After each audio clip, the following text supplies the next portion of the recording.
The Brixton Mosque follows the Salafi tradition. It's an obligation, say members, to spread the message of Islam. Often, Abdul Haq, Hussein and other brothers set up what they call a Dawah table in Brixton's main street. They hand out leaflets and talk to passers-by. What we usually do in Brixton, and the brothers have been doing it for some time now, for years even, was actually one of the things which attracted me to Islam and was something that increased my own awareness of Islam before I was a Muslim, was the fact that Muslims were actually engaging with non-Muslims. So this is a kind of continuation of that tradition. It's Dawah. Now Dawah means an invitation, a call. It's actually mentioned in the Quran. Ud'u ila sabili rabbika bil hikmah. Call to the way of your Lord with hikmah, with wisdom.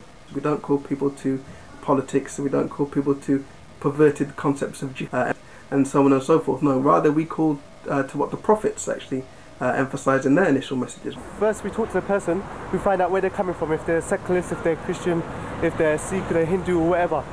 And based on that, then we start dialoguing with them and basically bringing proofs from the Quran and from the Sunnah of the Prophet about why we disagree with them. In our da'wah, we're not just trying to sort of quickly beat people over the head and sort of use sort of brainwashing kind of techniques or methods at all. No, what we do rather, we take the message to the people about the concept of God and worshipping Allah alone. This is what we emphasize first and initially. If people obviously show interest, obviously we try to nurture that and develop that. But we don't try to, we're not in it about just to get as many numbers as we can. No, not at all.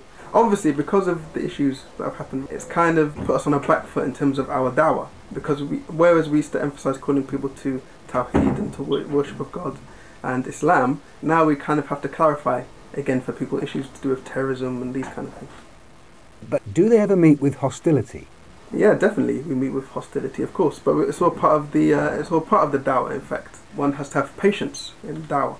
And this is all part of the hardships in traversing the call to Islam. Patience is rewardable on the Day of Judgment. And for Muslims, rewards offset their sins. But what about faithful Christians?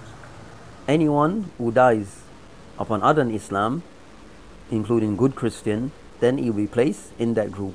We have people of two types in the next life. Those people who are Muslims, who had the belief of Islam and lived the life of Islam, but they may have fell into certain sinful actions, things that they are not supposed to do as Muslim, but they did fall into them. If a person fell into that case and he died in that state, he didn't try to amend his act while he was alive and he died in this case, then we believe that as a Muslim, there's a possibility that this person may be punished for that act, that sinful deed that he did. And then eventually, though, he be taken away from this punishment and be placed in paradise. And we live forever. Then we have another group of people who are the non-Muslim, those who did not accept Islam, rejected Islam. Then those people, they will be the dwellers of the hellfire.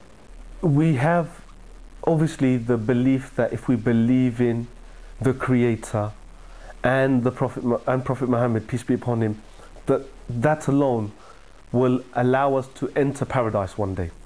Okay. However, this issue of reward and punishment is very important. There are some things that are rewardable and there are some things that are punishable. And for a Muslim to be a good Muslim, we should be aware of what's rewardable and what's punishable. Because of that, you will find that definitely practicing Muslims, it is an issue.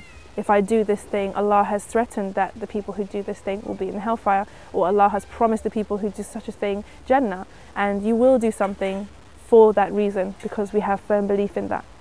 Any religion will tell you that if you don't believe in this religion, you're going to be punished in hell. A Christian can come to me and say that Jesus is your salvation.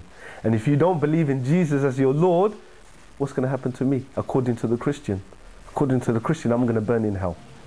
And it's no different in the Islamic religion. In Islam, we believe that if you join partners with Allah, if you worship others other than Allah, you'll be punished, you will burn in hell. That's the one side of it, the scary future. But what about the paradise? When you start to think about paradise, and there's hope and there's anticipation, and a longing to be there. So there's something to work towards. And what happens to those who never hear the message of Islam? Those who have never heard of Islam, then their test will be on the Day of Judgment, where Allah will test them there.